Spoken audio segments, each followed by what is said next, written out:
You will have heard about Neighbourhood Houses if you're an ABC Hobart listener. If not, or if you're new to Tasmania, Marianne Evans, who's CEO of Buchan Community House at Chigwell, hello. Hello. And Sam Webster, who's manager at Risdon Vale Neighbourhood Centre. G'day, Sam. Morning. An escapee from outdoors work. Yes. As a racetrack groundsman. Yes, very much enjoying a warm office environment nowadays. What does a Neighbourhood House do? Neighbourhood House is somewhere that brings the local community together in one place. All of them are very different. There's 34 across Tasmania, and all are structured to whatever the community needs are. And Marianne, you've been involved in Neighbourhood Houses for a long time. Like, what's the change that they've made? For us, we see significant change all the time in community. But since I've been at Buchan, I've been there for a decade now.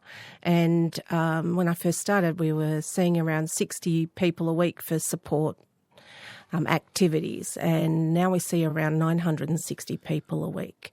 So there's a significant impact, I suppose, from the changes in our communities. And when you say support activities, what kind of things do you do? Yeah, we have a bit of a slogan at Chigwell. We work with people from birth to death. So, zero to when you're not going to be here anymore. Yesterday I was working with a woman who's building her own coffin, and she's been diagnosed with terminal cancer. So what we do is everything from the really fun stuff, like we have youth programs, we have a community garden, but we also have people walking through the door that are in crisis and need support. Yeah. In terms of the growth of Neighbourhood Houses and the way that they're funded, is that kind of keeping in lockstep, Sam? Well, one of the very surprising things that I found was how low the funding for Neighbourhood Houses are. When I was interviewing for the role, I had a dollar figure in my mind to what would be required to run a neighbourhood house, and the actual budget is a third of what I'd envisaged. Yeah, right. And where does that money come from, Marianne? Yeah, so it's state government funded, and we've always been really supported by, I suppose, every politician from every background. We're non-political spaces for everybody to come together. But the state government funding hasn't grown with what is expected of us in the community. So what do you want this election? Well, essentially, we want some extra funding to increase our staffing. Yeah. At the moment, we are funded for 2 full-time equivalent staff. Yeah. And that's just not really sustainable at all. Often the times that can result in staff working alone, very unsafe. Limits our hours that we can work with people, and completely curtails the programs that we can offer. So sorry, Marianne, you've got like 2 people and you see 960 people a week through there. We do. That's like good value.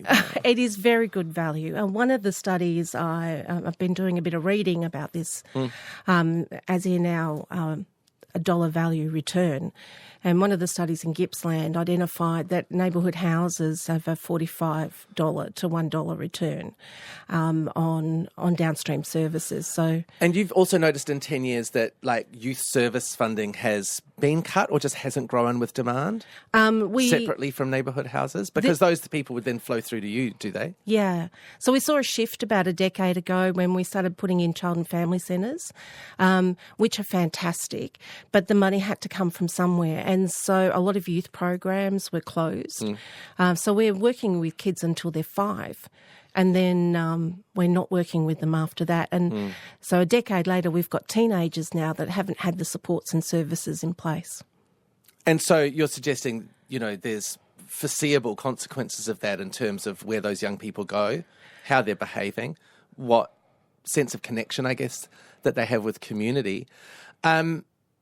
This is an election where certainly a lot of the independents are asking for fiscal responsibility. Everyone's asking for... The budget's terrible. Okay, the PFO's come out $13 billion in debt. So spending more money is really problematic. How do you make a case for that for neighbourhood houses? Well, it's money that's an investment. It's not a spend, and it's money that is invested and saves down the line. If we deal with someone who is looking at homelessness and we can prevent that, that saves a fortune. If we can see someone who's going through a bit of a mental health crisis and stop them from presenting at the Royal Hobart, that saves a fortune. Are you hearing much from politicians? Have people been reaching out to see what they can do, Mary Ann, or do you just not have enough high vis to be attractive? I think we've always been the good doers on very little, and so there's an expectation we can keep doing that. But the world's changed, and what we're required to do is really, really different. We have 63 volunteers at our neighbourhood house, just at ours.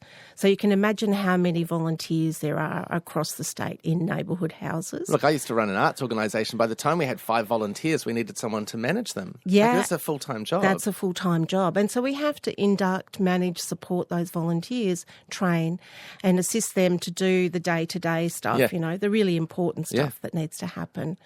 And that's Bob at Craddock's just saying Mary Ann is a hero. Do keep the comments coming. 0438 922 936. Give us a call.